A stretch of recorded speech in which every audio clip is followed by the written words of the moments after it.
Start recording.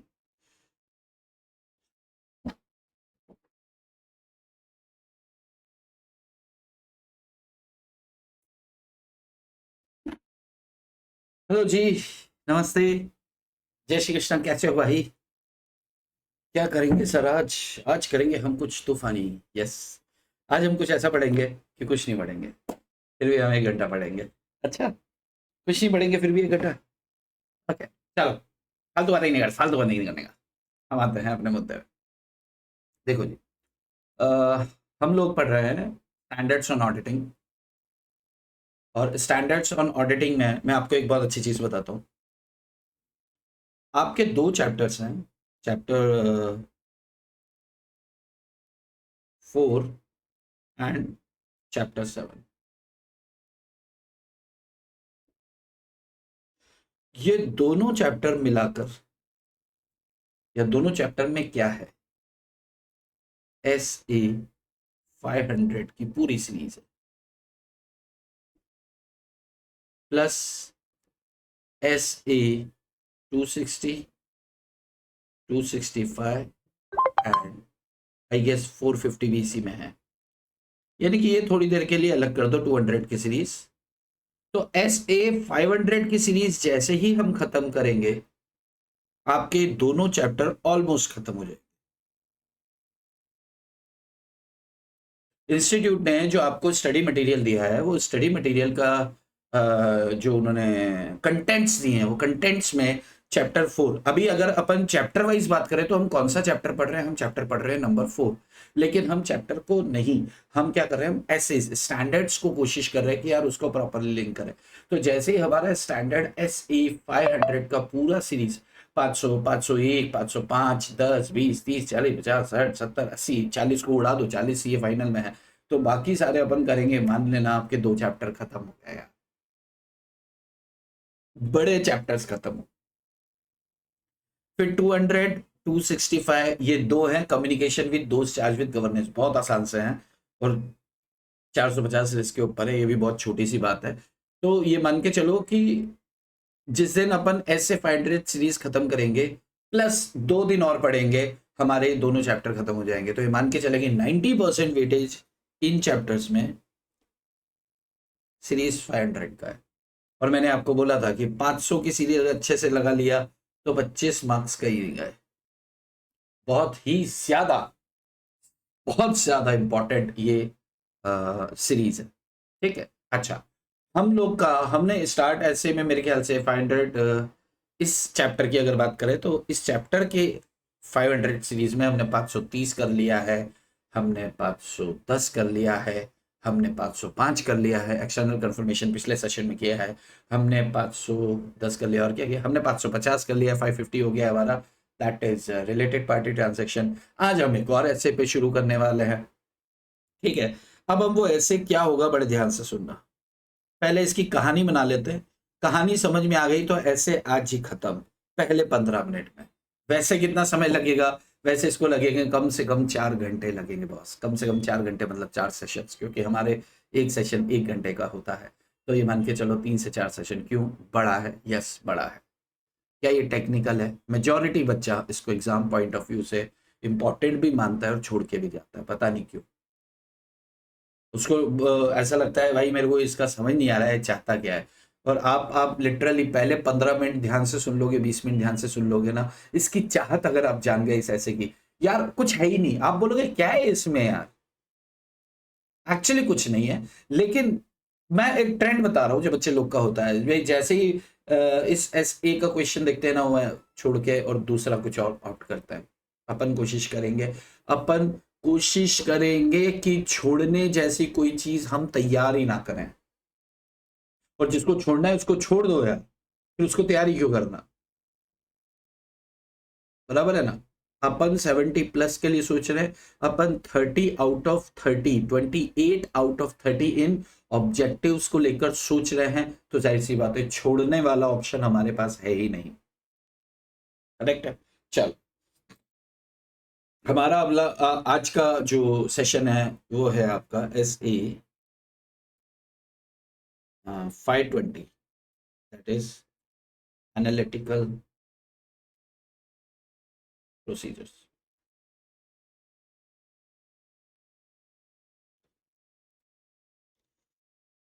ये ऐसे भूमिका बांधते हुए स्टार्ट करता है और ये कहता है कि भैया जब आप रूटीन चेकिंग करते हो, यानी कि जब आप जांच करते हो, ध्यान से सुनना, आज कहानी कहानी सुनने वाले हैं, कंटेंट्स पे हो सकता है नहीं, थोड़ा कंटेंट पे तो आ जाएंगे यार, थोड़ा एक 30 ml तो करेंगे, लेकिन कहानी पे थोड़ा सा एम्फेसिस ज्यादा होगा आज, ठीक है, ध्यान से सुनना।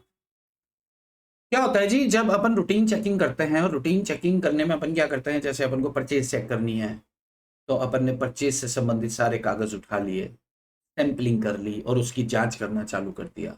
हमको डेटर्स के बैलेंसेस को जांचना है, तो हमने ओपनिंग बैलेंस 510 में चेक कर लिया, फिर हमने कैश वाउचर्स यानी कि कलेक्शन फ्रॉम कैश और सेल्स, करेक्शन कैश और bank statement, collection from debtors अपन ने देख लिया। उसके बाद क्रेडिट सेल, सेल पे डबल क्लिक करेंगे, कैश होगा क्रेडिट होगा, डेटर्स के लिए क्रेडिट वाला, तो क्रेडिट सेल को भी अपन ने उठा लिया। जब ये सारी फिगर्स हम लाएंगे तो बैलेंसिंग फिगर हमारे पास डेटर्स बच गया, ठीक है, हमने क्रॉस टैली कर लिया कि यार ये डेटर का बैलेंस तो मैच हो रहा है, या फिर नहीं हो रहा है, नहीं हो रहा है तो मैनेजमेंट से पूछो क्यों नहीं हो रहा है, तो मैनेजमेंट जवाब देगा कि ये डेबिट क्रेडिट नोट यहाँ पे पड़े थे, आप देख नहीं पाए हैं, एडजस्ट करो, हो जाएगा।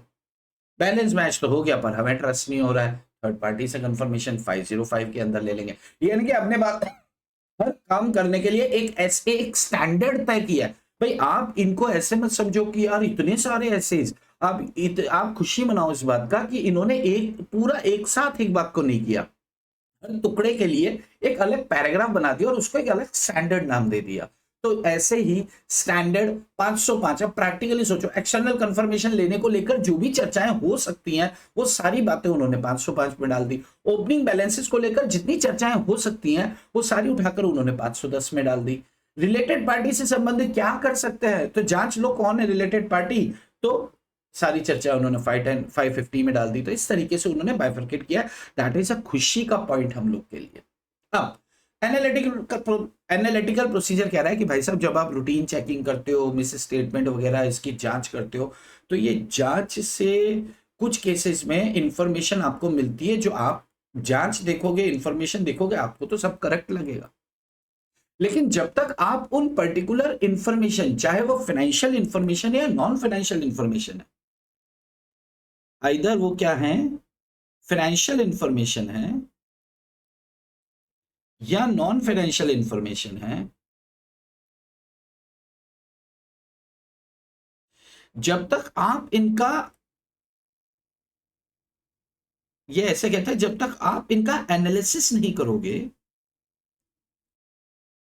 हो सकता है कि अकाउंटिंग ट्रीटमेंट आपको परफेक्ट मिल जाए, हो सकता है कि जो फिगर गई है बराबर गई है, यानी कि बैंक स्टेटमेंट भी वही कह रहा है जो अकाउंट्स कह रहे हैं, थर्ड पार्टी से कंफर्मेशन लिया वो भी सही कह रहा है, यानी कि सारी बातें ठीक है, फिर भी मिस स्टेटमेंट है यार उसके अंदर, ये कैसे पता चलेगा, उसका एनालिसिस करना, और ये एनालिसिस करना ही एनालिटिकल प्रोसीजर एसए में बताया गया है कि कौन से ऐसे केसेस हो सकते हैं जहां पर आपको एनालिटिकल प्रोसीजर्स अपनाना है, या एनालिटिकल प्रोसीजर्स के टूल्स क्या होते हैं, इसका ऑब्जेक्टिव क्या होता है, होता क्या है एनालिटिकल प्रोसीजर। तो साहब एनालिसिस करने के लिए अगर हम फाइनेंशियल या नॉन फाइनेंशियल डाटा का एनालिसिस नहीं, एनालिसिस करने के लिए अपन जो प्रोसीजर्स अपनाते हैं वही एनालिटिकल प्रोसीजर्स होती हैं। तो ऑडिटर क्या करेगा, परफॉर्म करेगा एनालिटिकल प्रोसीजर्स और उसके अकॉर्डिंगली वो पहुंचेगा।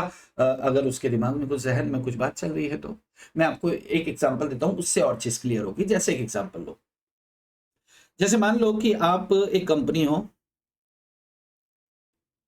आपने क्या कर रखा है, एक गोडाउन ले रखा है और उसका आप रेंट पे करते हो 50,000 per month. As an auditor मैं चेक करने आया तो मैंने बोला 50,000 रुपए किराया, तो आपने बोला हाँ आप गोदाम चल के देखिए।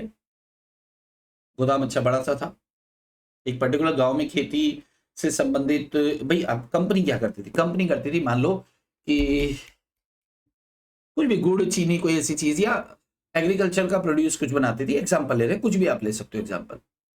तो हमने बोला अच्छा फिर गोदाम का है, कि गोदाम वही है साहब, वो खेत के बाजू में गोदाम है, एक बड़ा सा गोदाम है, वहां पर ये क्या प्रोड्यूस दे देते हैं, वहां पे माल रखा रहता है और वहां से फिर हमारी फैक्ट्री में आता है और वहां पे हम प्रोडक्शन कर देते हैं। ठीक है, किराया कितना, 50,000 रुपये महीना। तो एज एन ऑडिटर मैं क्या करूंगा, अच्छा 50,000 रुपये महीना, जरा मुझे रेंट एग्रीमेंट देना। उन्होंने मुझे रेंट एग्रीमेंट दे दिया। रेंट एग्रीमेंट देखने के बाद मैंने बोला हाँ यार बात तो 50,000 की ठीक हो रही है। मैंने बोला अच्छा पेमेंट भी हो रहा है कि नहीं ये भी चेक करना है। मैंने बोला बैंक स्टेटमेंट दो। उन्होंने बोला ये लो बैंक स्टेटमेंट। उसके अंदर मैंने देखा 50,000 की पेमेंट भी हो रही है। मैंने फिगर देखी अकाउंटिंग ट्रीटमेंट, मैंने फाइनेंशियल स्टेटमेंट में देखा यार 50,000 रुपए की डील है। अब 50,000 के सामने मैं एविडेंस देखूंगा तो मैंने रेंट एग्रीमेंट देख लिया और बैंक स्टेटमेंट देख लिया, बैंक स्टेटमेंट से भी 50,000 की पेमेंट हो रही है और यहां पर भी हो रही है, रेंट एग्रीमेंट भी यही कह रहा है, सारी बात तो ठीक है। मुझे फिर भी डाउट हुआ यार गांव में इतना महंगा, मुझे पता नहीं क्यों ऐसा डाउट हो रहा है कि इतना महंगा कैसे हो सकता है। तो मैंने क्या किया, एनालिटिकल प्रोसीजर अपना, एनालिटिकल प्रोसीजर अपनाया और मैंने क्या किया, कंपैरिजन किया। क्या कंपैरिजन किया कि और भी तो कंपनीज हैं जो ये पर्टिकुलर काम करती हैं, और भी तो कंपनीज हैं जिनका इस गांव में गोदाम है, उनका गोदाम का भाड़ा कितना है। तो जब मैंने कंपैरिजन किया सेम इंडस्ट्री में, सेम एरिया में, सेम वर्किंग कंडीशन में, रेंट जो है वो 10,000 रुपए से ज्यादा कोई पे नहीं कर रहा है। अगर 10,000 रुपए से ज्यादा कोई पे नहीं कर रहा है इसका मतलब तुम कहां से कर रहे हो। बात समझ में आ रही है। देखो प्रैक्टिकली सोचो भाई, उन्होंने बोला हमने रेंट पे किया है 50,000 रुपए, ऑडिटर ने बोला अच्छी बात है अच्छी बात है, रेंट एग्रीमेंट दिखाओ 50,000 रुपए, पेमेंट दिखाओ 50,000 रुपए, गया ना। लेकिन कंपनी से अनरीजनेबल 50,000 किसी को जा रहे हो और हो सकता है कि कंपनी का एक बंदा 40,000 उससे वापस लेकर आ रहा हो।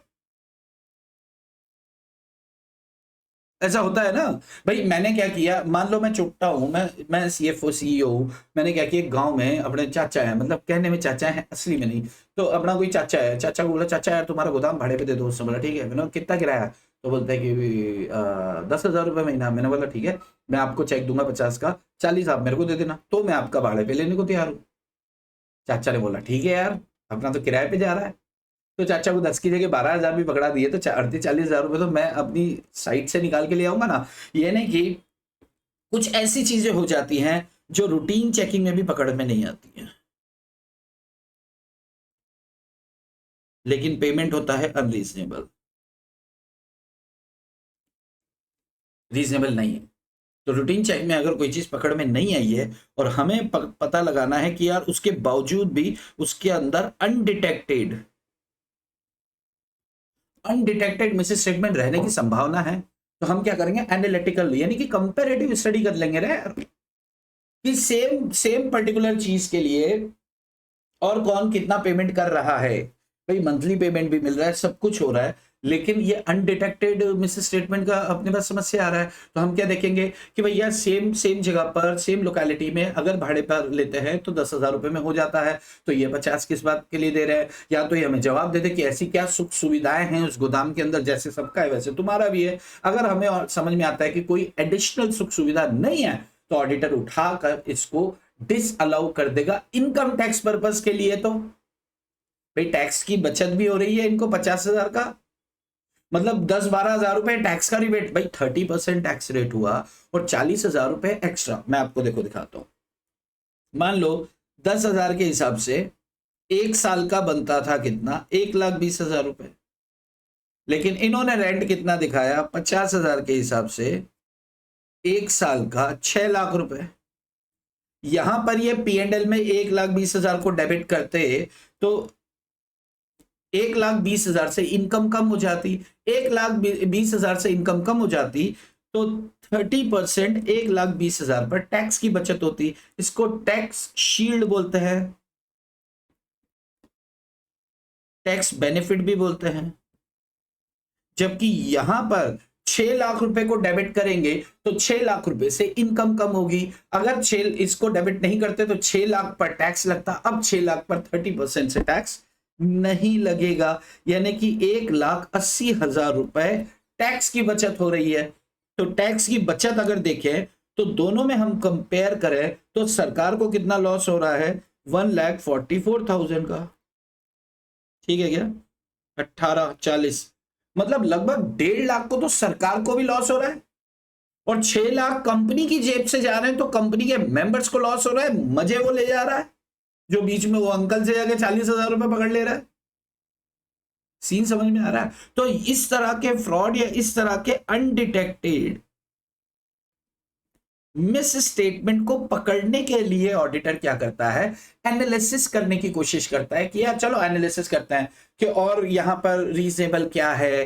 तो वहां पे अच्छा, अब दो बातें यहां से एक चीज और निकल के आती है, क्या निकल के आती है कि भैया उस, अब जब ऑडिटर को ये समझ में आ गया ना कि भाई और लोग तो 10,000 में किराए पे दे रहे हैं, इसने 50 पे क्यों दिया, तो या तो ये चीफ एग्जीक्यूटिव ऑफिसर बदमाश है, यानी कि कंपनी में कोई अधिकारी मैनेजमेंट लेवल पे बदमाशी हुई है, फ्रॉड हुआ है, या फिर वो चाचा रिलेटेड पार्टी है।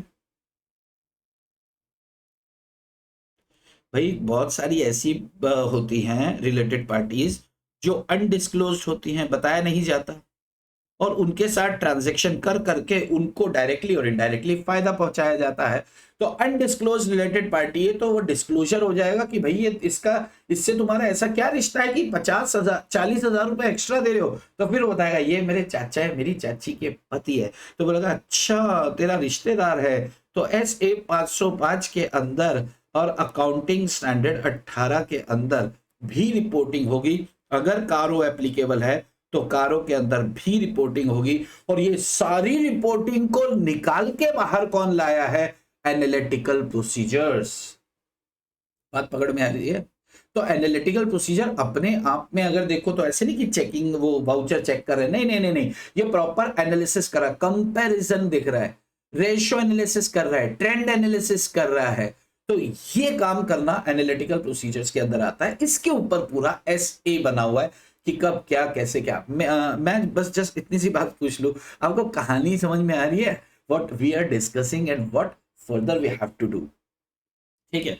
तो मैं इसका एक डेफिनेशन लिख दे रहा हूं, एनालिटिकल प्रोसीजर का क्या होता है, आप भी लिख लें साथ में अगर आप चाहते हैं तो, नहीं चाहते हैं तो भी लिखना है, ठीक है? हालांकि लिखा हुआ मिलेगा, बट ये जो अपन स्क्रैप तैयार करते हैं ना बाबू, यही मेन क्रक्स होता है। तो आप ये लिखा करो बिल्कुल, है ना? और अब से कोशिश मैं करूंगा कि आपको मैं प्रिंटेड, जो जैसे मैं पूरा पूरा आपको लिखवाता था ना, तो कुछ बच्चों का कहना था कि सर हाथ दुख जाता है, तो ठीक है, अब मैं आपको प्रिंटेड ही जो देता हूँ वही देते रहूंगा, और लाइक फिर हाथ नहीं दुखेगा आपका। तो बट फिर उस केस में ये तो पूरा लिखो, बढ़िया है, हाथ दुखने लग जाता, और काम करने में हाथ नहीं दुखता तुम्हारा, साला इसी में हाथ दुख रहा है। चलो देखो, meaning of analytical procedures, analytical, अरे यार ए लिखना भूल गया, कहाँ लिखूं, यहाँ लिख दूं, analytical procedure.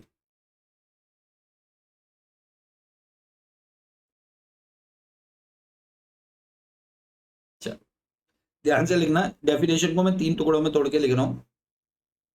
Evaluation of financial information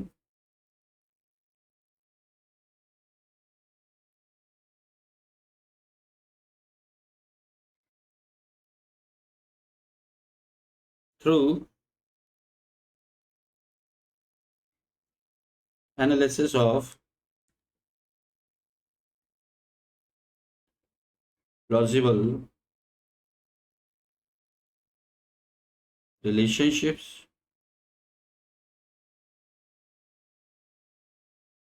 relationships among both financial and non financial data. चलो इसको एक बार लिख लो, फिर मैं आपको इसकी डेफिनेशन थोड़ा सा समझा देता हूँ, ठीक है? लिख लिए क्या? चलो देखो, आगे एक लाइन और लिख देते हैं, इट encompasses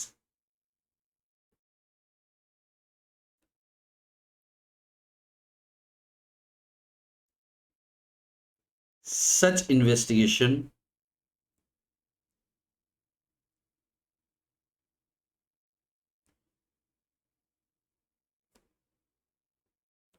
ये नहीं इधर लिख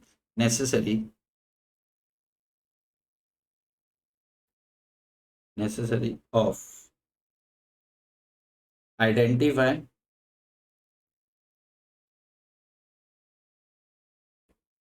fluctuations or inconsistency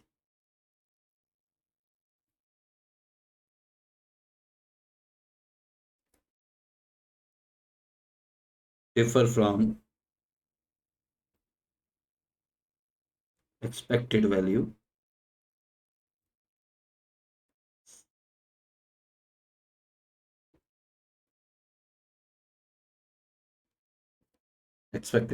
by significant amount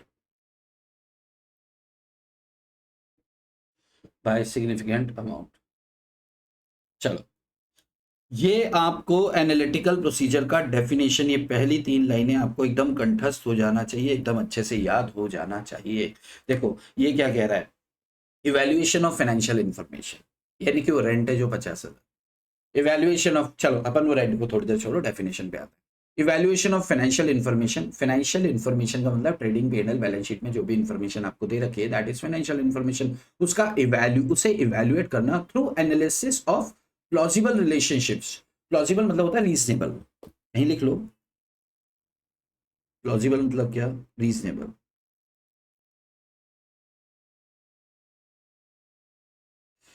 plausible relationships among both financial and non financial data. भाई देखो, हमने कंपनी दूसरी कंपनी के साथ अपने इसको किया, कंपैरिजन किया, ठीक है।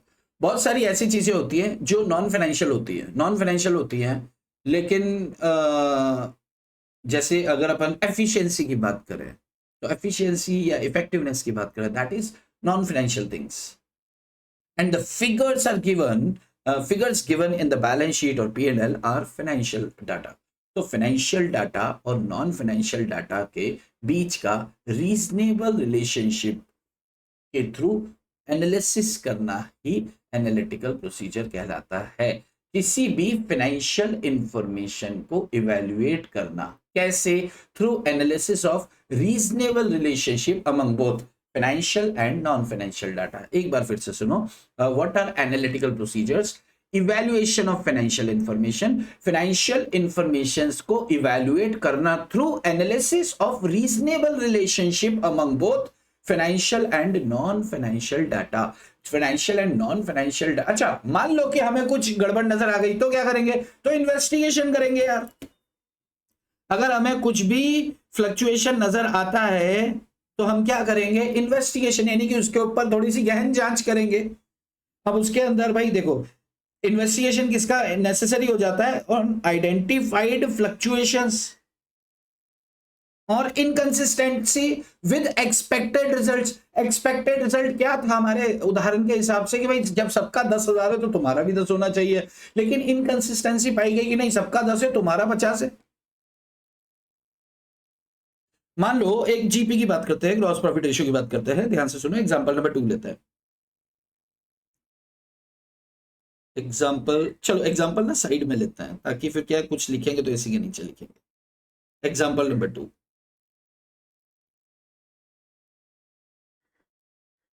फाइनेंशियल और नॉन फाइनेंशियल डाटा की बात कर रहे हैं और अपन सिर्फ अभी एनालिसिस कर रहे हैं, एनालिटिकल प्रोसीजर कर। जैसे मान लो आपको क्या देखना है, आपको वेजेस देखना है। वेजेस को क्या करना है, चेक कर।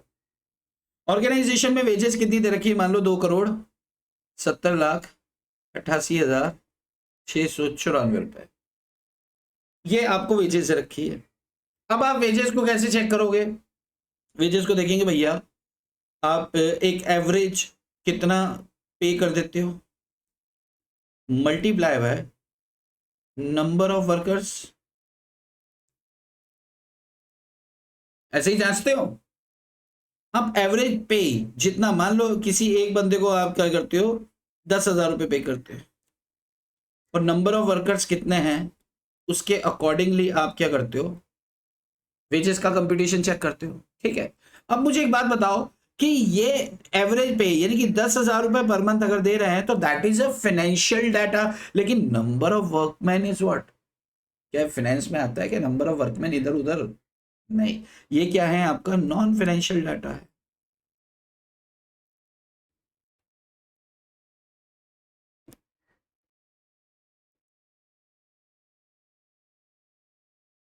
तो इन दोनों के बीच में प्लॉजिबल रिलेशनशिप है, प्लॉजिबल मतलब रीजनेबल, यानी कि अगर आपको नंबर ऑफ वर्कमैन नहीं मालूम है तो आप बताओ मुझे कि कैसे कंप्यूट कर पाओगे आप कि यार ये वेजेस किसको कितनी गई है। तो अपन ने ऑर्गेनाइजेशन से पूछा कि सर 2 करोड़ की वेजेस है, अरे यार हमने भीड़ लगा रखी है, हर आदमी को सेम देते हैं, या फिर कैटेगरी है तो कैटेगरी वाइज अलग अलग करेंगे, फिर वहां पूछेंगे कि इस कैटेगरी में कितने नंबर ऑफ वर्कमैन है और इस प्रति व्यक्ति कितना पैसा दे देते हो, उसको मल्टीप्लाई करेंगे, हमारे सामने फिगर आ जाएगी। मान लो ये नंबर ऑफ वर्कमैन के हिसाब से ये फिगर हमारे पास आ गई। ये कैसे पहुंचे हम लोग, एनालिटिकल प्रोसीजर से।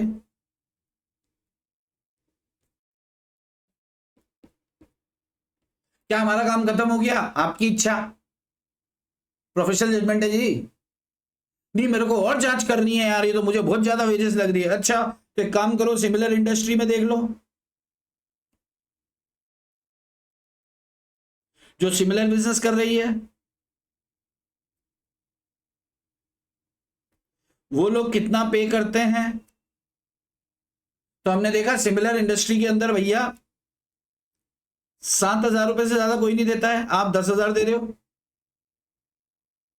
और एक नहीं दो नहीं, इंडस्ट्री की बात कर रहे हैं, अदर कंपनी की बात, इस इंडस्ट्री का ट्रेंड ही नहीं है 7,000 से ज्यादा देने का, तो आप हमें 10,000 बता रहे हो, इसका मतलब गड़बड़ है दया, कुछ तो गड़बड़ है।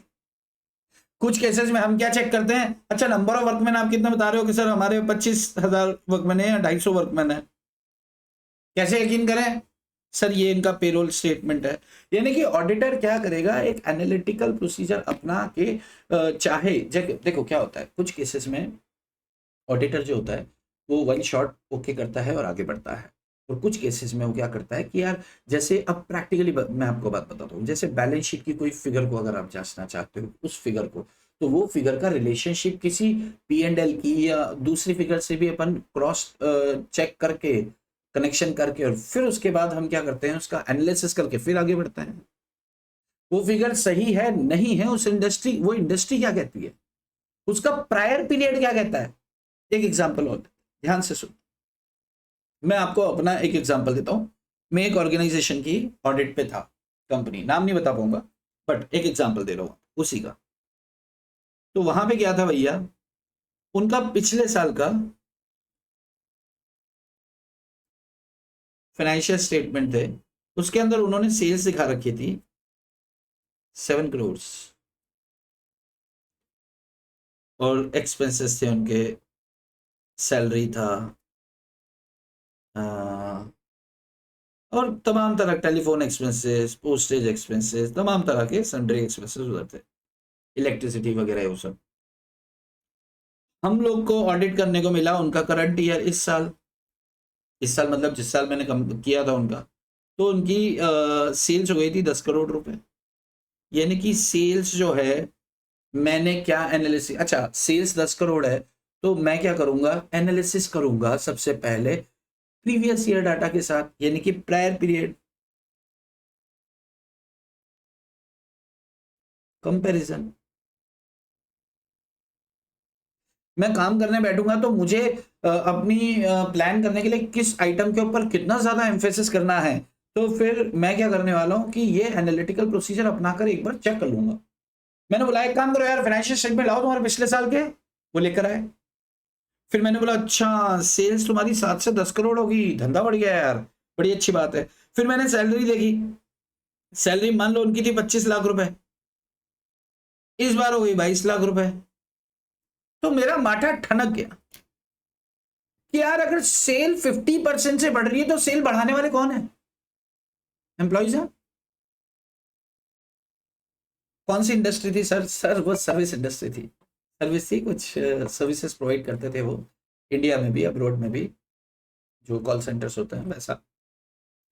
तो सेल्स अगर उनकी 7 करोड़ से 10 करोड़ हो रही है और सैलरी मतलब 50% से अगर सेल बढ़ रही है, तो जाहिर सी बात है कि काम भी बड़ा होगा, काम करने वाले लोग बढ़ने चाहिए, उनकी सैलरी बढ़नी चाहिए। और सैलरी अगर मेरी 25 लाख से 22 लाख रुपए दिखा रही है, इसका मतलब मैं क्या समझू इसको, आप बताओ। मेरे दिमाग में दो तरह के क्वेश्चंस आएंगे, या तो सैलरी कम दिखा रखी है, या फिर इन्होंने सेल्स एक्सेजरेट करके दिखाई है। तो अब किसी बच्चे का सवाल आएगा, सर सेल्स बढ़ाएंगे तो यार टैक्स नहीं देना पड़ जाएगा? हाँ सर, बात तो सही है कि सेल्स बढ़ाएंगे तो टैक्स भी तो देना पड़ सकता है। लेकिन मुझे एक बात बताओ, जब किसी आउटसाइड रेगुलेटरी से किसी तरह का कोई टेंडर अपने को चाहिए होता है ना, और उसमें कुछ रिक्वायरमेंट्स होती हैं कि यार कम से कम इतना टर्नओवर आपका हो तो हम आपको ये टेंडर दे पाएंगे। तो कुछ केसेस में भर दो टैक्स, लेकिन क्या करो, अपन को टेंडर चाहिए तो विंडो ड्रेसिंग कर देते हैं। तो ये पहली ऐसी रकम थी जिसको देखकर भाई, जैसे ही मैंने फाइनेंशियल पिछले साल के मंगाए ना, तो मैंने देखा सेल 7 करोड़ था और इस साल सेल 10 करोड़, तो मैंने बोला वाह यार भाई साहब गजब यार है। और फिर दूसरी नजर मेरी कहाँ गई होगी, ऑडिट फीस पे। अच्छा 7 करोड़ का था तो ऑडिट फीस कितनी थी, तो मान लो उधर लिखी थी ऑडिट फीस 1 लाख रुपए। तो मेरे दिमाग में क्या आया, यार लगभग 1,30,000 1,50,000, 1.5 गुना अगर सेल बढ़ा है तो भाई 1.5 गुना वो तो ऑडिट फीस तो बनता है। मैंने मान लो 1.5 लाख रुपए उधर लिख दिया। 2 लाख था तो मैंने क्या किया, 2.5 लाख या 3 लाख लिख दिया। क्यों? क्योंकि मैं पिछले साल के हिसाब से एनालिसिस कर रहा हूं, सेल के हिसाब से। फिर मैं आया सैलरी पे आया तो पिछले साल 25 लाख, इस साल 22 लाख, मैं वहीं रुक गया। तो मेरे को ये बात समझ में आ गई कि भैया ये जो है इसका काम तो पूरा चेक करना पड़ेगा। फिर मैंने देखा इलेक्ट्रिसिटी एक्सपेंसेस, इलेक्ट्रिसिटी था 9 लाख रुपए का पिछले साल, इस साल है 8,30,000 रुपए। अब तो मुझे और विश्वास हो गया कि तुम सर्विस इंडस्ट्री हो, तुम एसी पंखे बंद करके काम कर रहे हो, इस साल टर्नओवर तुम्हारा डबल हो गया और तुम सर्विस देते हो सिस्टम पर ही। तो मुझे तो समझ नहीं आ रहा भैया कि यार ये बिजली का बिल कैसे कट सकता है। तो मेरे दिमाग में दूसरा ख्याल क्या आएगा, हो सकता है इन्होंने इन्वर्टर लगा दिया हो सकता है इन्होंने जनरेटर की व्यवस्था कर दी हो। तो मैं कहां जाऊंगा, यहां से उठकर देखो, अभी मैंने कोई कागज नहीं जांचा है, मैं सिर्फ फाइनेंशियल स्टेटमेंट को देख के सोच रहा हूं। और फिर मैंने देखा कि यार भैया अच्छा ये भी कम हो रहा है, तो इन्होंने हो सकता है कोई जनरेटर खरीदा हो। तो मैं जाऊंगा बैलेंस शीट की एसेट साइड में कि क्या कोई जनरेटर वगैरह खरीदा है, कोई एसेट परचेस की गई इन्होंने। भाई ऐसी कौन सी मशीन ले आए कि यार एम्प्लॉय कम हो गए और मशीन एम्प्लॉयज का काम कर रही है। ऐसी कौन सी मशीन या जनरेटर या कुछ लेकर आ गए, सोलर पैनल लगा दिया कि बिजली का एक्सपेंस कम हो गया इन लोग का। मेरे दिमाग में डाउट खड़ा है, बात समझ में आ रही है? यानी कि ये सब क्या चल रहा है, this is analytical procedures. Director remuneration था, जो भी फिगर थी। अब डायरेक्टर रिम्यूनरेशन तो क्या है, जितना मर्जी इधर से उठा के ले जाओ, आपकी इच्छा है, कोई चक्कर वाली बात ही नहीं है। तो उसके ऊपर तो अपन ने गौर नहीं किया। लेकिन अगर अपन एक्सपेंसेस और इनका, अब ये सब मैं कैसे पकड़ पा रहा हूं, देखो अब मैंने क्या किया, कंपैरेटिव डाटा उठाया, प्रायर पीरियड का करंट ईयर्स के डाटा के साथ, फाइनेंशियल डाटा के साथ मैंने कंपैरिजन किया। तो फाइनेंशियल डाटा का फाइनेंशियल डाटा के साथ कंपैरिजन, फाइनेंशियल डाटा का नॉन फाइनेंशियल डाटा के साथ लिंक। तो ये सारे लिंकेज उठाकर ऑडिटर किसी इस कंक्लूजन पे पहुंचता है कि मुझे कितना मेहनत और करना है अभी इन कागजों पर, मुझे कौन से एरिया को इन्वेस्टिगेशन का हिस्सा बनाना है। अब सोचो इन्वेस्टिगेशन का हिस्सा क्या बन गया मेरे लिए बन गया ये 9 लाख का बिजली का बिल 8,30 कैसे हो गया। मेरे लिए इन्वेस्टिगेशन का हिस्सा बन गया कि भैया ये सैलरी इतनी थी, इतनी कैसे रह गई। मेरे लिए इन्वेस्टिगेशन का हिस्सा बन जाएगा कि यार ये 10,000 ही पहले किराया देते थे और 10,000 ही अब दे रहे हैं। तो ना तुम्हारा एरिया बड़ा, मुझे समझ नहीं आ रही धंधा बड़ा कैसे तुम्हारा यार, और करके किसने दिया धंधा है, मेरे को तो समझ ही नहीं आ रही। भाई अगले ने ऐसा थोड़ी है कि तुमको जो तुम्हारी फीस 10,000 थी वो 15,000 कर दी है, 1.5 गुना कर दिया, ऐसा कुछ नहीं होता। तो मैं अंडर डाउट हूं। मैं क्या करूंगा, मैं इन्वेस्टिगेशन क्यों कर रहा हूं, क्योंकि मैंने आइडेंटिफाई किया, एनालिटिकल प्रोसीजर लगाकर मैंने आइडेंटिफाई किया कि भैया ये तो फ्लक्चुएशन है, ये ट्रेंड नहीं पकड़ रहा है। 25 लाख की जगह अगर ये 40 लाख सैलरी होता, मैं क्या बोलता, हो सकता है यार काम भी तो बड़ा है। बिजली का बिल 9 लाख से बढ़कर अगर मान लो 11 लाख होता, 11.5 लाख, मैं क्या सोचता, भाई काम भी तो बड़ा है। लेकिन यहां पर जो मैंने आइडेंटिफाई किया, वो क्या आइडेंटिफाई किया, फ्लक्चुएशंस हैं। मैंने क्या आइडेंटिफाई किया कि यहां पे इनकंसिस्टेंसी है एक्सपेक्टेड रिजल्ट्स में। एक्सपेक्टेड 9 लाख का 13 लाख हो सकता था, लेकिन 9 लाख का 8.5 लाख हुआ। तो अनएक्सपेक्टेड मतलब एक्सपेक्टेड कंसिस्टेंसी मुझे नजर नहीं आ रही, इनकंसिस्टेंसी है यहां पर। तो अगर इस तरह का कुछ होता है तो मैंने क्या करना है, इन्वेस्टिगेशन करना है। और ये सिग्निफिकेंट अमाउंट हो जाती है। अगर मेरे को लग रहा है कि यार मैंने पूरा प्रॉपर चेक कर लिया, 22 लाख भी ठीक है, 38 भी ठीक है, मैं जाऊंगा सेल्स की जांच करने। फिर ऐसा क्या कागज इनके पास आ गया, और इस बार कितने नए लोग इनके जुड़े, क्योंकि अब मेरा डाउट किस पे होने वाला है, सेल्स के ऊपर। इसकी भी इन्वेस्टिगेशन करूंगा कि 4 ही इनके क्लाइंट नए जुड़े हैं, अच्छा उन्हीं से बाकी के 4 करोड़ का धंधा तो उनसे ही है। अच्छा तो एक काम करो साला, घुस के जांच करो रिलेटेड पार्टी है कि नहीं, खाली एंट्री है कि सर्विसेज भी गई हैं, क्योंकि सर्विसेज जाने के लिए सैलरी तो दी नहीं इन्होंने एक्स्ट्रा।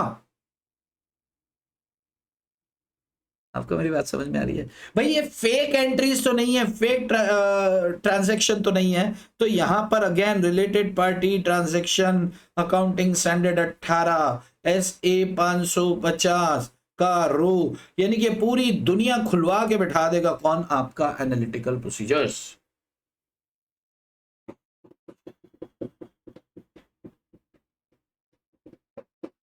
बात समझ में आती है, रूप सुहाना लगता है, ओ ओ ओ ओ ओ ओ ओ जानम। समझ में आ रहा है बॉस? तो this is all about of what, analytical procedures. जरा हम आते हैं डेफिनेशन पर, जो कि है दुनिया की सबसे सुंदर डेफिनेशन। देखो ये डेफिनेशन अपनी क्या कह रही है, meaning of analytical procedure, evaluation of financial information. हम 10 करोड़ जो सेल्स है उसका इवैल्यूएशन करते हैं, वो सही है कि नहीं, सैलरी सही है कि नहीं, रेंट ठीक है कि नहीं, इलेक्ट्रिसिटी ठीक है कि नहीं, बराबर, ठीक है। इवैल्यूएशन ऑफ फाइनेंशियल इंफॉर्मेशन, बहुत अच्छी बात है। Through analysis of reasonable relationships, analysis of reasonable relationships among both financial and non financial data, ठीक है। एक बार आपने ये आइडेंटिफाई कर लिया कि कुछ गड़बड़ है, तो इन्वेस्टिगेशन होगा किस चीज का, आइडेंटिफाइड फ्लक्चुएशंस का, या जो आपकी एक्सपेक्टेड अमाउंट थी वो इनकंसिस्टेंट नजर आ रही है, या differ from expected value by significant amount. एक महत्वपूर्ण देखो क्या होता है, जैसे सैलरी 20 लाख थे पिछले साल, इस साल 21 लाख हो जाती है, चलेगा। अगर टर्नओवर भी थोड़ा सा बढ़ा तो सैलरी थोड़ी सी चल जाएगी, टर्नओवर लगभग उतना रहा, सैलरी थोड़ी सी बढ़ी तो चल जाएगी। टर्नओवर मान लो, ऑन द अदर हैंड एक एग्जांपल देखें, वापस इधर आता हूं। अगर मान लो कि टर्नओवर ऑर्गेनाइजेशन का पहले 2 करोड़ था, अभी 2 करोड़ 17 लाख हो गया है, कोई बहुत ज्यादा हाइक तो नहीं हुआ है। सैलरी जो थी पहले मान लो 16 लाख रुपए थी, अभी उन्होंने 36 लाख दिखा दिया है। यार ये मजाक चल रहा है क्या? अब जैसे 36 लाख, यानी कि अगर एक्सपेंस को बहुत ज्यादा एक्सेजरेट करके दिखाया तो सीधा सीधा नजर आता है, क्यों बे टैक्स बचाना चाह रहे हो, कम से कम यार ऐसे बेवकूफ तो मत समझो चार्टर्ड अकाउंटेंट को। अभी 20 लाख से तुम खर्चा बचा रहे हो, यानी कि 6 लाख का सीधा सीधा खड़े खड़े टैक्स बचा रहे हो, साला बुद्धू बनाते हो। भाई 2 करोड़ के टर्नओवर में तुम्हारा सैलरी था 16 लाख रुपए, 2 करोड़ 17 लाख, यानी कि थोड़ा सा एक्स्ट्रा अर्निंग हुआ है, और उसमें तुम 20 लाख, तो फिर वो हमें जवाब देगा। हम इन्वेस्टिगेशन कर रहे हैं, हम डाउट, हमारा डाउट रेज करना है, स्केप्टिसिज्म हमारे जीवन का नियम है, हमें तो सवाल पूछना है, फिर वो जवाब देगा नहीं नहीं सर आप गलत समझ हो, ये सैलरी 36 लाख बिल्कुल ठीक है, मैं बताता हूं आपको। फिर वो जवाब दे रहा है, तू रुक अभी, मैं बताता है। तो अभी वो बता रहा है, वो क्या बता रहा है कि भाई साहब हमने एक नया प्रोजेक्ट हाथ में लिया है, और आप जब बैलेंस शीट में जाकर देखेंगे तो उसमें आपको एक बिल्डिंग वर्क इन प्रोग्रेस दिखेगी और एक अभी कंप्लीट हो गई है। तो सर हम उस नए प्रोजेक्ट के अंदर बहुत सारे एम्प्लॉइज को काम पे रखे हैं, और वो प्रोजेक्ट हम जब कंप्लीट होगा उसके बाद वो बिकना चालू होगा, और सर जब वो बिकेगा ना तब हमारा टर्नओवर बढ़ेगा। ये 2 करोड़ से 2 करोड़ 17 लाख ये तो पिछले साल वाला ही वो प्रोजेक्ट है, उसके ऊपर है, लेकिन ये नए प्रोजेक्ट के ऊपर भी जो हमने सैलरी दी है ना सर, ये वो है और बिल्कुल जेन्युइन है। उसके जवाब हमें चाहिए। हमने एनालिटिकल प्रोसीजर अपनाया, इसका मतलब हमें जो इनकंसिस्टेंसी नजर आई वो जरूरी नहीं कि मिस स्टेटमेंट ही हो, बट उसका जवाब तो हमें चाहिए होगा। बात समझ में आ रही है? अगर उसके पास कोई जवाब नहीं, ये नहीं कि वो तो बिल्कुल लाजवाब आदमी निकला, तो उस सूरत में हमें समझ में आ जाएगा भाई 20 लाख रुपए से इतने खर्चे बढ़ा दिया, एक में गड़बड़ नजर आ गई, फिर अपन क्या करते हैं, पूरा एनालिसिस करते हैं कि पिछले साल क्या था, इस साल पिछले साल क्या था, इस साल क्या, पिछले साल क्या था, इस साल क्या है, पिछले पिछले साल, इस साल। ठीक है, ये अपन करते हैं एनालिटिकल प्रोसीजर से। तो आई जस्ट थिंक ये डेफिनेशन आपको क्लियर हो चुकी है जो हमने डिस्कस की है। ठीक है, अब बात करते हैं थोड़ी सी आगे आते हैं।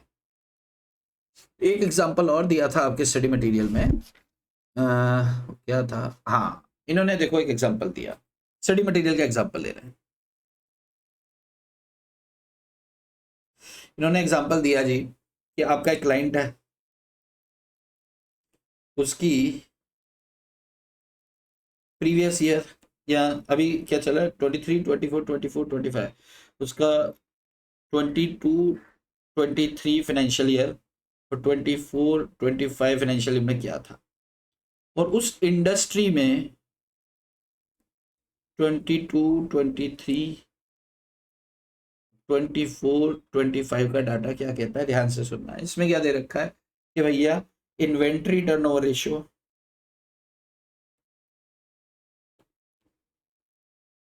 इन्वेंट्री टर्नओवर रेशियो यहाँ पे 2.8 था, यहाँ पे 2.9 हो गया, जबकि यहाँ पर 3.1 था, यहाँ 2.8 रह गया, यानी कि इन्वेंट्री गिरा है। Gross profit ratio, gross profit ratio यहाँ पे 22.5% था, यहाँ पे 22.7% हुआ, यहाँ पर 23.6% था, यहाँ पे 22.2% हुआ। यानी कि ये एनालिसिस क्या बता रहा है, ध्यान से देखना। इन्वेंट्री टर्नओवर रेशियो जो था, इन्वेंट्री टर्नओवर का मतलब क्या होता है, माल इतना तो मालूम है ना यार, कितनी बार घूम रहा है ना, तो 2.8 से 2.9 टाइम्स हो गया, यानी कि इन्वेंट्री टर्नओवर रेशियो बढ़ा है क्लाइंट का, जब जब पूरी इंडस्ट्री का नीचे जा रहा है। इंडस्ट्री का देखो 3.1 से 2.8 पर आया है, जब पूरी इंडस्ट्री का नीचे जा रहा है और आपका ऊपर आ रहा है तो आप एक्सपोज हो जाओगे। उसके पीछे देखो क्या, उसके पीछे आप जेन्युइन रीजन तो हम आपको छोड़ देंगे, लेकिन हमें समझ नहीं आता कि साला पूरी दुनिया जो है वो डाउनफॉल में जा रही है, पूरी दुनिया में रिसेशन है, पर यार तुम्हारे तो मजे चल रहा है, तो वो जवाब देगा। ग्रॉस प्रॉफिट रेशियो को देखो, ग्रॉस प्रॉफिट रेशियो पिछले साल हमारे क्लाइंट का, अब एक फिगर पकड़ लेते हैं, मान लो कि 10 करोड़ का प्रॉफिट था, तो 10 करोड़ का 2.25 करोड़ इसने कमाया, इधर इस साल 2.27 करोड़ कमाया उसने अगले साल, मतलब पिछले साल और इस साल। जबकि इंडस्ट्री क्या कह रही है 23.6, इंडस्ट्री में जो कंपनी है वो, उन्होंने पिछले साल कमाया था 2.36 करोड़ और इस बार वो 2.22 करोड़ पे रह गए, यानी कि यहां पर लॉस भी हो रहा है और तुम चल रहे हो प्रॉफिट में। तो अब बताओ क्या ऑडिटर का दिमाग ठनकेगा कि नहीं ठनकेगा? ऑडिटर क्या देख रहा है कि इन्वेंट्री टर्नओवर रेशियो पूरी इंडस्ट्री का जो सिमिलर बिजनेस में लगी हुई है, पूरी इंडस्ट्री का इन्वेंट्री टर्नओवर रेशियो जो है वो गिर रहा है, जबकि इनका बढ़ रहा है। पूरी इंडस्ट्री का जीपी रेशियो गिर रहा है, जबकि इनका बढ़ रहा है।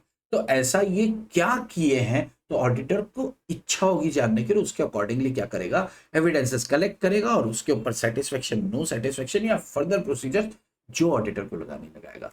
मेरे इस आज के सेशन का अर्थ ये नहीं है कि मैं आपको कि आपको क्या एग्जाम में लिख के आना है, ठोक के आना है, फेंक के आना है, नहीं। मेरा ये कि यार आपके दिमाग से डर बाहर होना चाहिए कि एनालिटिकल प्रोसीजर को जो बच्चे बोलते हैं बड़ा है, छोड़ दो, मार दो, काट दो, ये सब नहीं, ये सबसे बाहर आ जाओ। ठीक है, अभी जैसे मैं आपको एक एग्जाम का क्वेश्चन दिखाता हूँ, एग्जाम में एक बार पूछा गया, 4 नंबर का क्वेश्चन था और आप इसका जवाब, पूरा जवाब मैं भी लिखाऊंगा क्योंकि छोटा सा है ना, तो फैकल्टी लोग छोटे आंसर तो खुद करा देते हैं। क्वेश्चन क्या था जरा ध्यान से देखना, आप चाहें तो क्वेश्चन भी लिख सकते हैं, बट मैं देखो, मैं आपको सुन तो पाऊंगा नहीं रिकॉर्डिंग वालों, लाइव को तो सुन, लाइव को तो चैट देख लेते हैं अपन, लेकिन आपसे मैं पूछ रहा हूँ, क्या SA 520 समझ में आ रहा है कि कर क्या रहे हैं हम? अपने आप से प्लीज भगवान के लिए हाँ बोला करो, खुद से बोला करो यस सर समझ में आ रहा है, मन में नहीं आवाज के साथ, यस सर। ठीक है, हाँ मैंने सुना, अब मैं आगे बढ़ता हूँ। ठीक है, चलो क्वेश्चन क्या था ध्यान से सुनना। एक कंपनी का ऑडिटर है, कंपनी का नाम है, क्वेश्चन है, एग्जाम में आया क्वेश्चन है, 4 नंबर में पूछा गया। क्वेश्चन क्या था, क्वेश्चन नंबर 1 कि ABC लिमिटेड एक कंपनी है, इस कंपनी का एक ऑडिटर है, ऑडिटर से ये कहा गया है कि भैया आप अप्लाई करो, आप कौन सी ऑडिट प्रोसीजर्स, कौन सी एनालिटिकल प्रोसीजर्स अप्लाई करोगे for verifying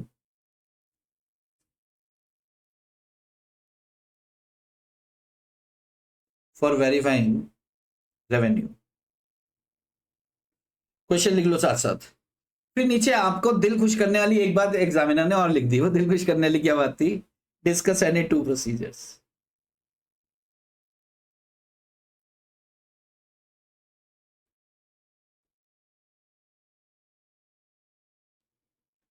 discuss any 2 procedures. अब आप खुद सोचो एग्जामिनर कितना प्यार करता है आपसे, क्वेश्चन लिख लो फटाक से।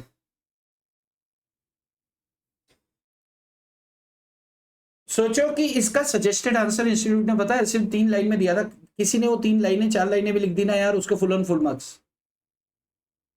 तो ऐसे दिमाग में वो ये इंस्टीट्यूट के प्रति ग्रजेस लेकर नहीं चला, ओ माय गॉड इंस्टीट्यूट क्या ही पूछ सकती है, ओ मुझे तो पता ही नहीं चल रहा है। ठीक है, तो वो चीज को लेकर दिमाग में लगाने का, साथ साथ लिख लो, इसका जवाब लिख रहे हैं अपन, आंसर इंपॉर्टेंट है लिख लेना। Analytical procedure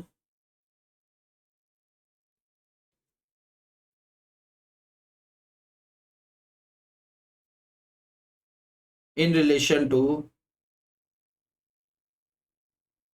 analytical procedures in relation to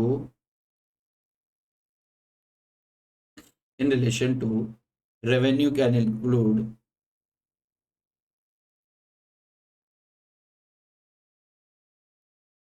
लिख लो रे, साथ साथ लिख लो,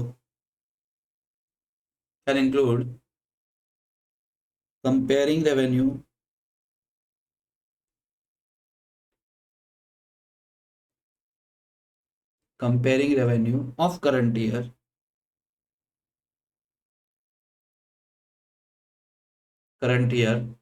with previous year and investigating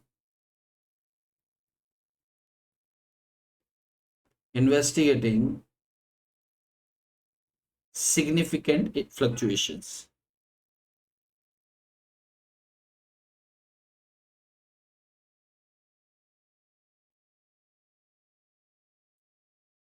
second लिखो एंड, 2 ही लिखने तो एंड लगा देते हैं, सेकंड लिखो, comparing revenue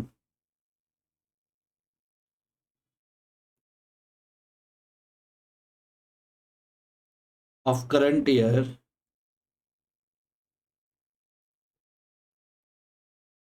with budgeted targets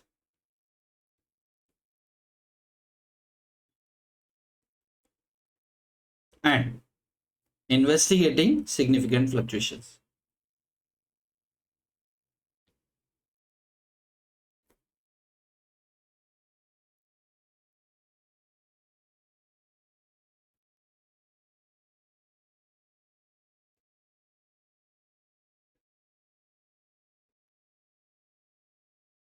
how to write in exam, तो this is the way to write in exam, ये लो जी, ये लो जी, ये एग्जाम में आया हुआ क्वेश्चन है। अब बताओ इस क्वेश्चन में क्या ये लॉटरी नहीं है क्या? ये देखो, अच्छा अगर अपन ने अभी ये पढ़े नहीं, अब अभी अपन ने ना टेक्निकली पढ़ा नहीं, अपन ने सिर्फ डेफिनेशन को पढ़ा है, लेकिन इस जवाब को सोचो कि जितना हमने डिस्कशन दिया तो ये जवाब क्या हमें फैमिलियर नहीं लग रहा क्या? कि बताओ यार, रेवेन्यू को जांच करना है आपको, तो कौन सी एनालिटिकल, तो भाई साहब हम दो एनालिटिकल प्रोसीजर जो आप कह रहे हो, पहला है comparing revenue of current year with previous year, वही करके आए। और अगर फ्लक्चुएशन आ रहे हैं तो इन्वेस्टिगेट करो क्यों हो रहे हैं, सिग्निफिकेंट, 7 करोड़ से 10 करोड़ हो गया। And second, comparing revenue of current year with budgeted targets. भाई हमने पिछले साल 7 करोड़ किया था, उसके पहले क्या था, 6 करोड़ था, तो 6 करोड़ 50 लाख था, तो अप्रोक्सीमेट 7-8% बढ़ा। तो हमने सोचा इस बार हम बहुत मेहनत करेंगे तो 20% बढ़ा देंगे। 20% 7 करोड़ का 1.5 करोड़ होता है यार, 1 करोड़ 40 लाख। ये तो सीधा सीधा 50% बढ़ गया। तो बजटेड टारगेट हमारा 7 करोड़ का 8 करोड़ 40 लाख हो सकता था। अगर हम क्या कर रहे हैं कि 20%, 30% करें तो 9 करोड़ होता है, ये तो 10 करोड़ हो गया यार, 10.5 करोड़ हो गया यार।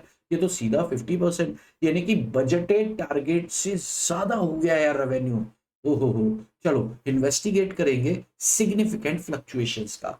अब मुझे एक बात बताओ, क्या ये कठिन है क्या याद करना? किसी बच्चे का आया था मेरे को, एक बार बात हुआ था, उसका कहना था सब इसका लैंग्वेज यार बिल्कुल टफ नहीं है, समझ में आने के बाद ये एकदम चवन्नी है यार, एकदम मतलब आपके दिल के करीब आके बैठेगा यार। ऐसे मत बोला करो कि यार टफ है, बड़ा आसान है। ठीक है, ओके। अब आगे देखो।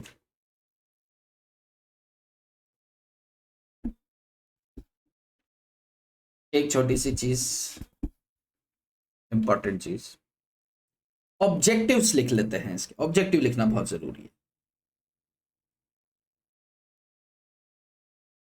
चलो इसी के नीचे लिख देते हैं। ऑब्जेक्टिव्स क्या है इस एसई के?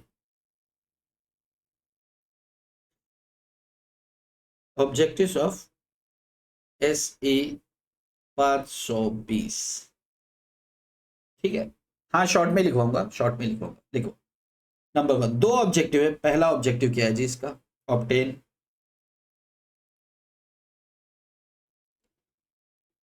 रेलेवेंट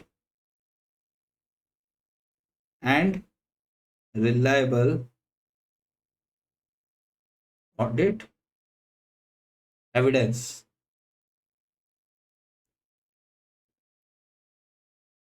क्या ये बताने की जरूरत है क्या? When using substantive analytical procedures.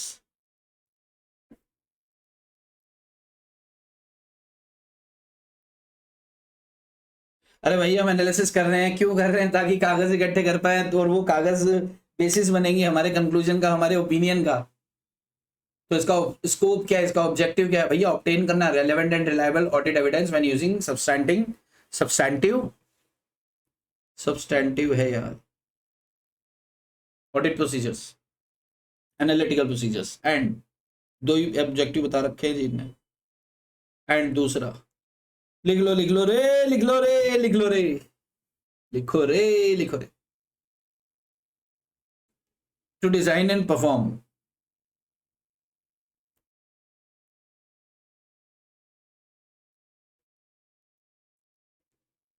Analytical procedures.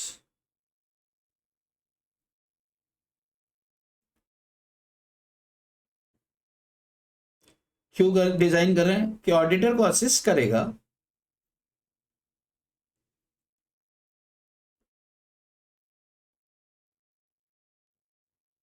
when forming an overall conclusion।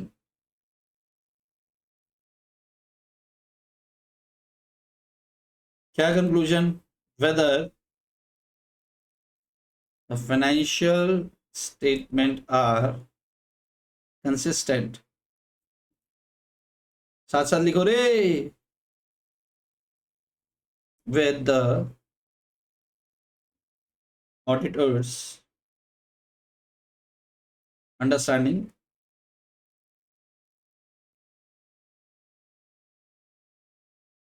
Of the entity, of the entity नहीं, ऑफ द एंटिटी, एंटिटी नहीं। देखो ये एस ए के दो ऑब्जेक्टिव है। स्कोप आप देखेंगे, स्कोप ऑफ 520 क्या है, तो यही है। अगर आपसे स्कोप पूछा जाए या ये पूछा जाए, आप आंसर यही करके आना है। Scope, scope of S A 520 क्या है, तो हम बोलेंगे भाई साहब इसका स्कोप या इसके ऑब्जेक्टिव है, पहला कि ऑब्टेन करेगा relevant and reliable audit evidence जब ये प्रोसीजर्स करेगा, ठीक है। और क्या करेगा, इस तरह से डिजाइन करेगा एनालिटिकल प्रोसीजर्स, एनालिटिकल प्रोसीजर्स को इस तरीके से डिजाइन और परफॉर्म किया जाएगा ताकि वो ऑडिटर को असिस्ट कर सके जब वो ओवरऑल कंक्लूजन पे जाएगा, जब वो फाइनल कंक्लूजन पे जाएगा।